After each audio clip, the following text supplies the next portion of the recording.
many different tools in that toolkit and many different partners, and that's what we are here to talk about this morning. So without further ado, I will introduce the architect of many of our creative and innovative housing solutions, and that's Mayor Jane Castor. Thank you, Carol. Also, I would like to point out, they need no introduction, council members, Council Chair Orlando Goods and Councilman John Dingfelder as well, who with other council members have been very, very supportive in our challenge here to provide affordable housing to the entire community. So as Carol said, well, I often ask myself why I'm standing out in the field by myself. But in this particular occasion, you all may be asking why we're on this particular lot on 47th Street today. This is going to be the site of yet another affordable housing development that we're working on. Improving access to affordable housing, as you all know, is a top priority of our administration and of the Tampa City Council and thousands of our Tampa residents who are in need of those homes. With the soaring housing prices and limited inventory, we know there's a great need for affordable housing today. As soon as I took office, I launched the Housing Affordability Advisory Team, which provided many critical recommendations that are currently underway and planned for the future. One of the most pivotal was the challenge to provide 10,000 affordable units by 2027.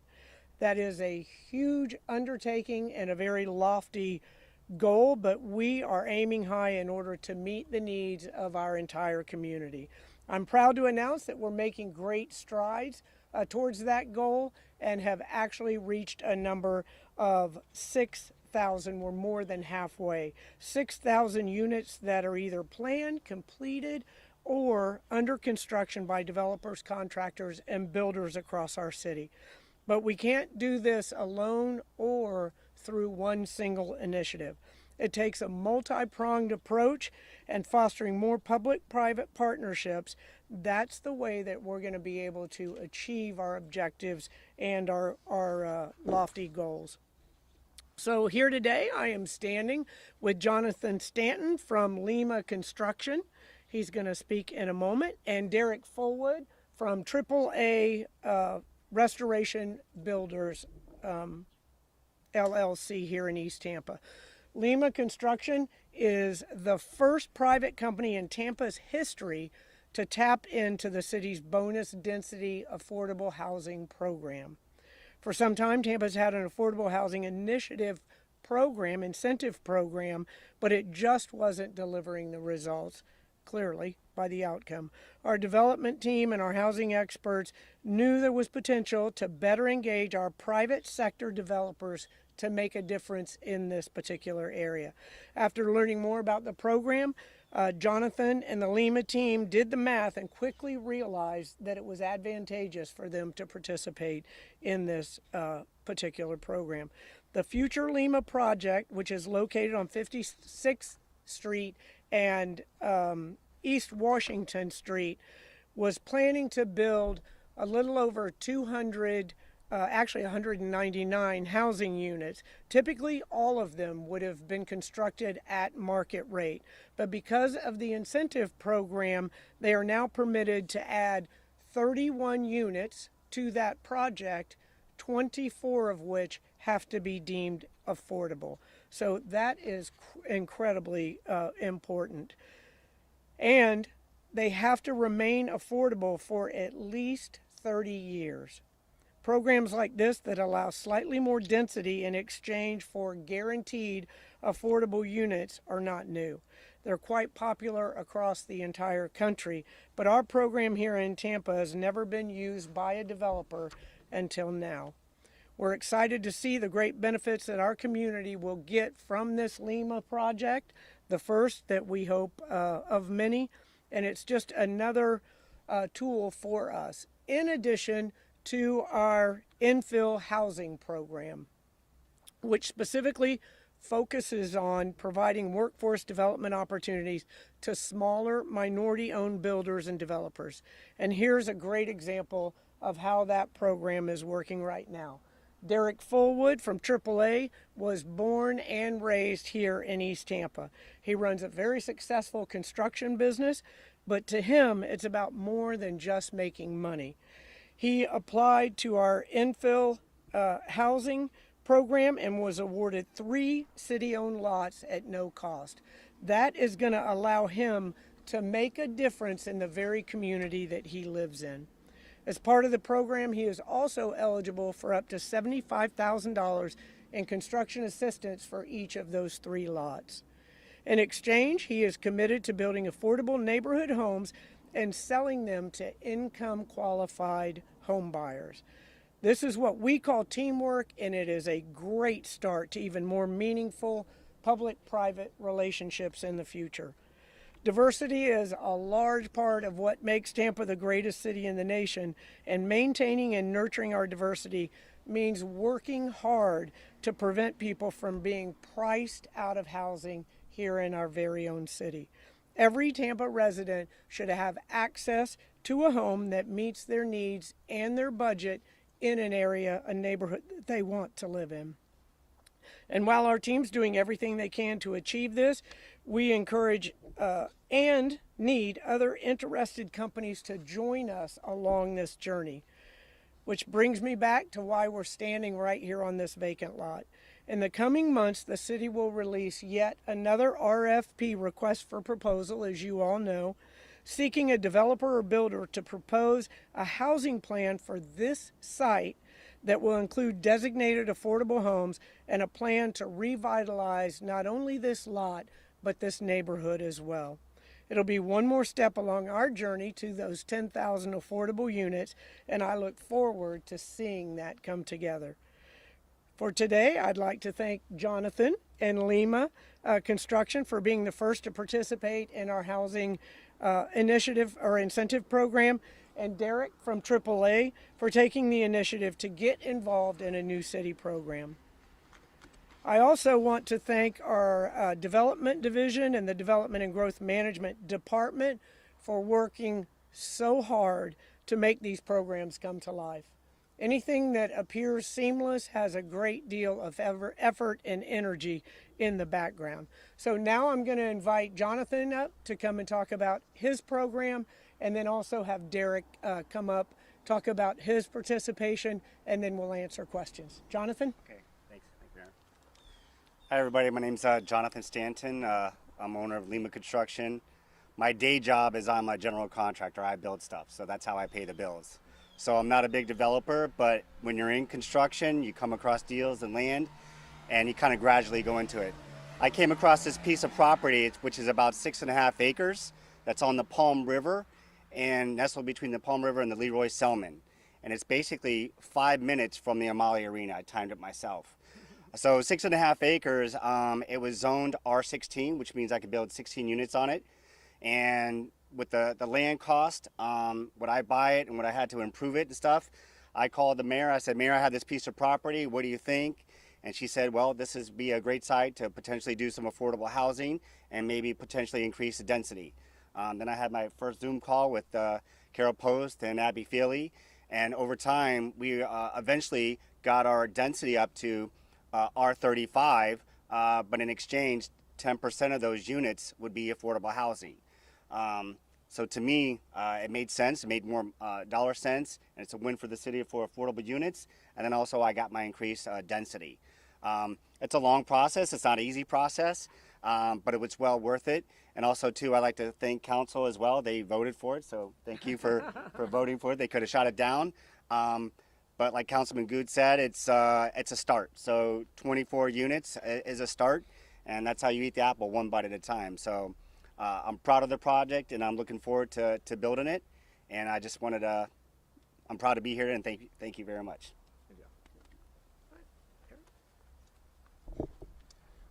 Good morning, everybody. I'm Derek Fullwood, president and owner of AAA Restoration and Builders. And I wanted to speak a little bit about why I'm so excited about the mayor's infill housing initiative here in East Tampa specifically. As you heard the mayor say, I was born and raised here in East Tampa. The ninth of 10 children.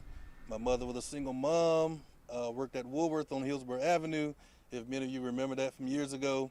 And we struggled. So we moved from house to house, went to 2-3 different middle schools, 2-3 different elementary schools and high schools, just because we moved so much being on Section 8.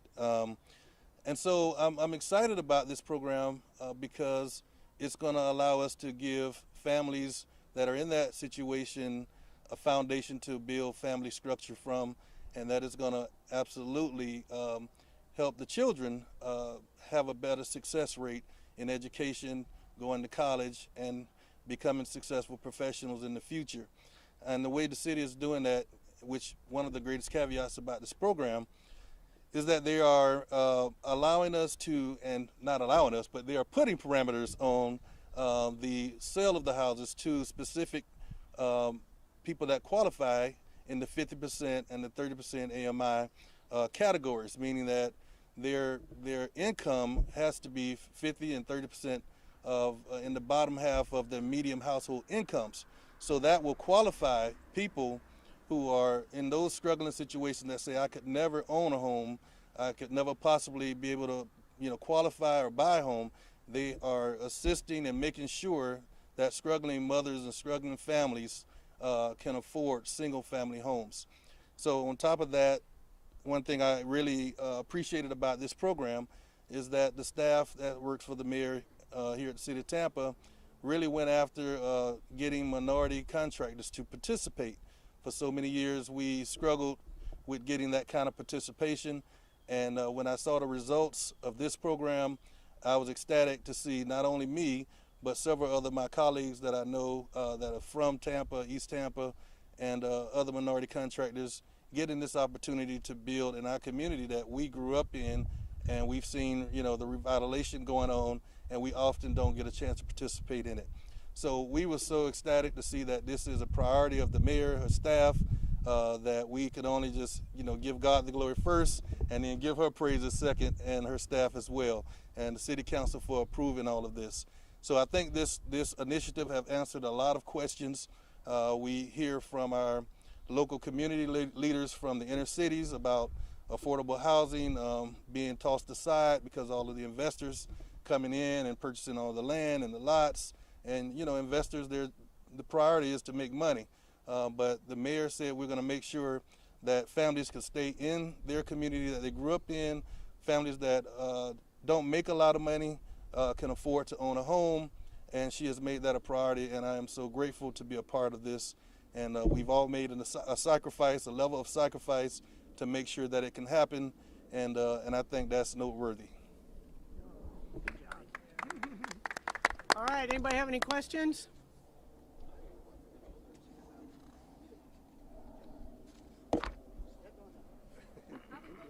Have you seen robust demand for this sort of thing? What are people telling you if they are interested in this particular level of housing? Oh, absolutely. I know for a fact, of course, I build single family homes for myself as an investor as well. And, by the time we are finished building it, there's a list of people already making offers and demanding it. But the struggle is what we're talking about today is, people being able to afford, because as an investor, you're looking to make the most money. So this program has allowed us to help that, that class that cannot afford the $350,000 home at this time in East Tampa. So, but at the price range that we have established, everybody will be able to afford everybody that qualifies to be able to afford a house.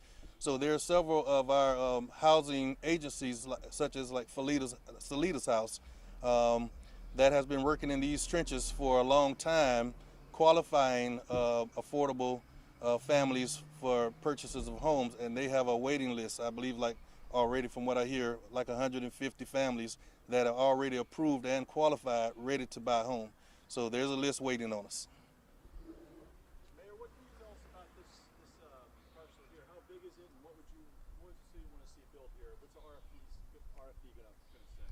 This 47th Street, it's 7 acres, and we're looking for the RFP is looking for mixed income development residential, and we hope I always light the fire under everybody. It's spring of 2022, which in my words means the beginning of the year.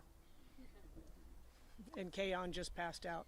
I want to recognize Kayon. Come on up here for a second. Kayon is the person behind getting all of these programs up and running. So just want to make sure that that she gets some recognition because she is doing the lion's share of these programs. And as you heard Jonathan say, and I'm sure Derek would agree as well, it's not the easiest to step your toe into this affordable housing realm.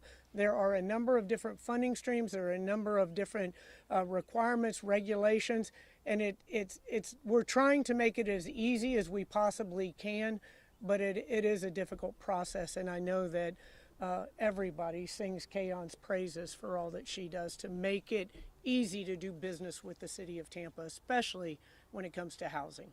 Yes, let's give her a round of applause.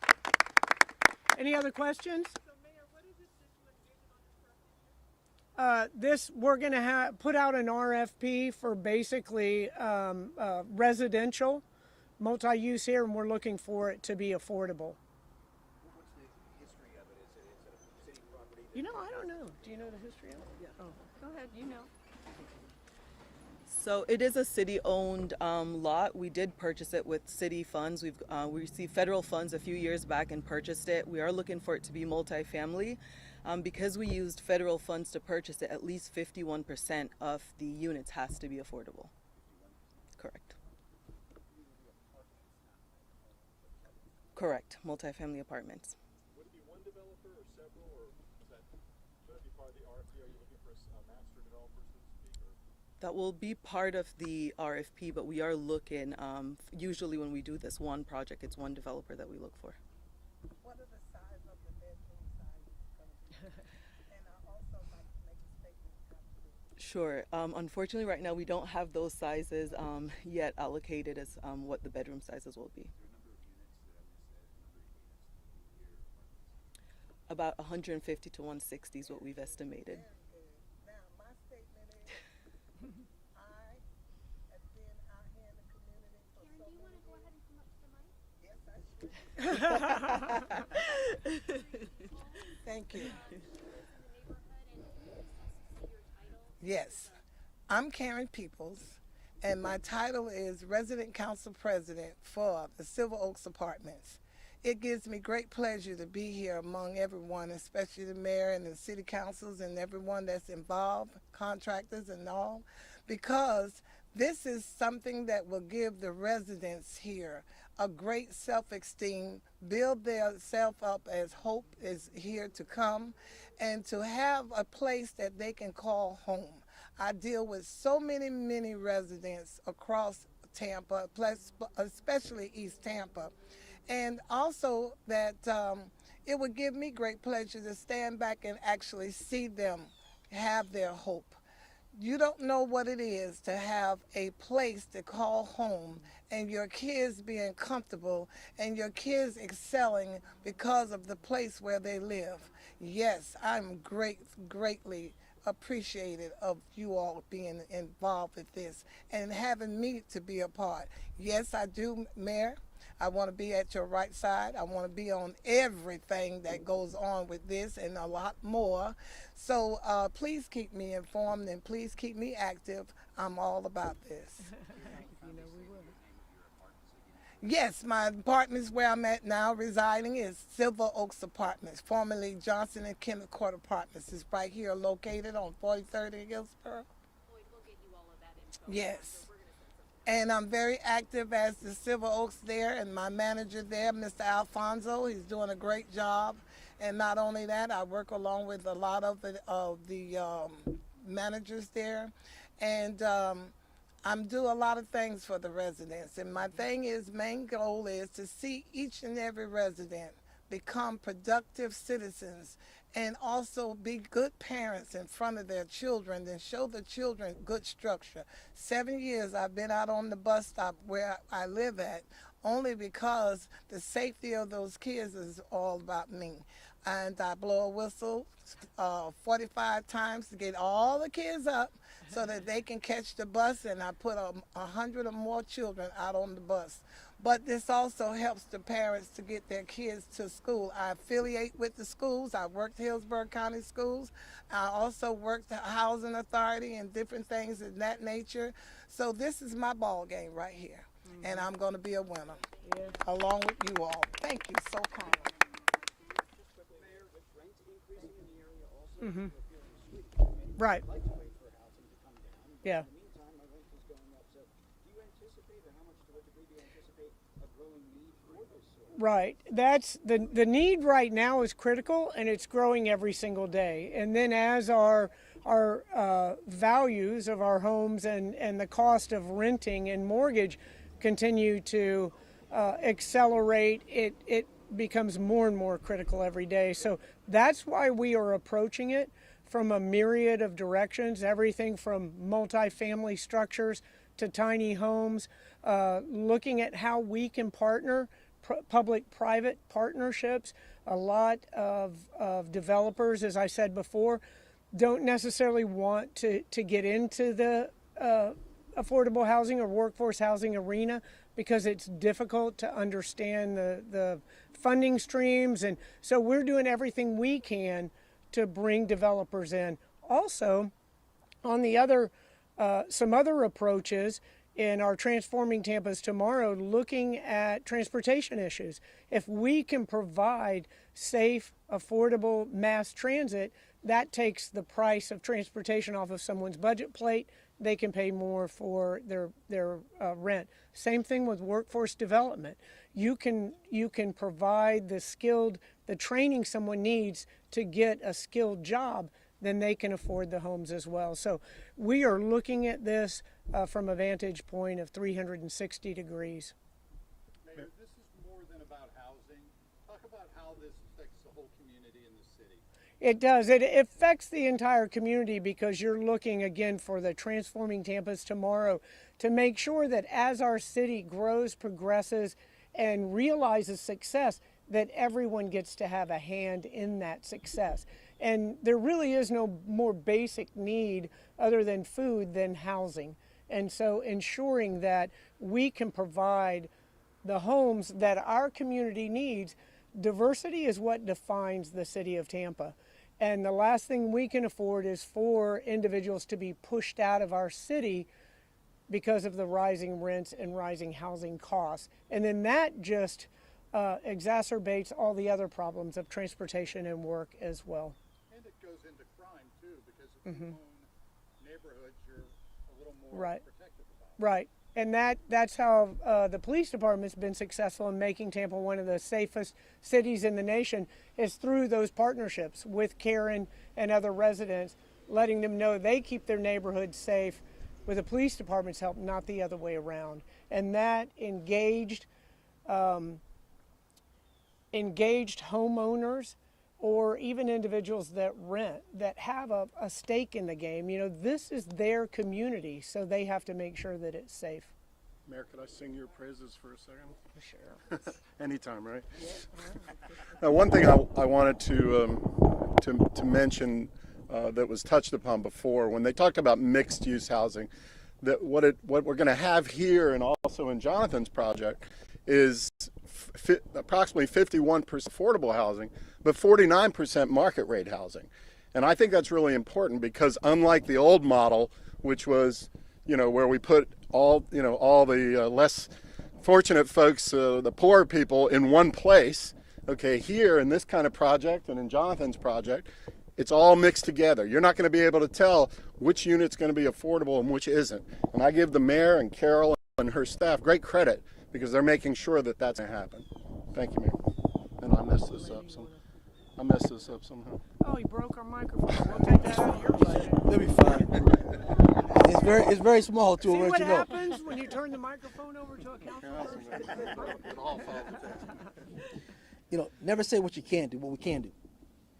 We've said that from day one. I've said it from day one on our council. Don't say what we can't do. What can we do? Carol talked about the toolbox. There are many tools in the city's toolbox we've never used. We have to use them now. I'm glad that this council has been fighting affordable housing from day one like the mayor has. We work together on some issues to make sure that we have dollars that are going to affordable housing. Make sure we have issues for minorities to be able to be a part of the process. So when everybody's a part of the process, we all prosper. It's been years and years back, but everyone's not a part of the process. But I think people talk about the police nature, and myself and Jane being a part of police nature, we've been there on the ground to understand what needs to happen to make everyone prosper, to make everyone whole. And the way we do that is like mixed-use projects like these right here. That's going to make a difference in communities for everyone because, like John said, you won't know who's living where. And that's the goal. Not to have big luxury townhomes. That's a need someplace else. But when you talk about inside of communities, if your community is built together, because if I'm struggling, I see Mr. Fullwood is not, I'm going to ask him, hey, what's making you thrive? He's going to give me some advice to help me thrive. It makes everyone better. So I applaud the mayor's efforts. There's some more things I think we have in the toolbox that we're not using, and we'll talk about that later on. But right now, I think this is a great project. You know, our business is down the street, born and raised in this area, went to school with Derek's brothers. They live right down the street from us. So for us, it's a real explosion to see good things that are happening in the east side of town. And went to school with Mrs. Peoples' son, Craig, so I've known her for years. So I understand what they want. That's why I fight so hard to get those needs, and that's why we can't say what we can do, but what we can do. All right. Thank you, guys. Now I got to get to work. Yeah. Excellent. Yes. All right. We'll be in touch.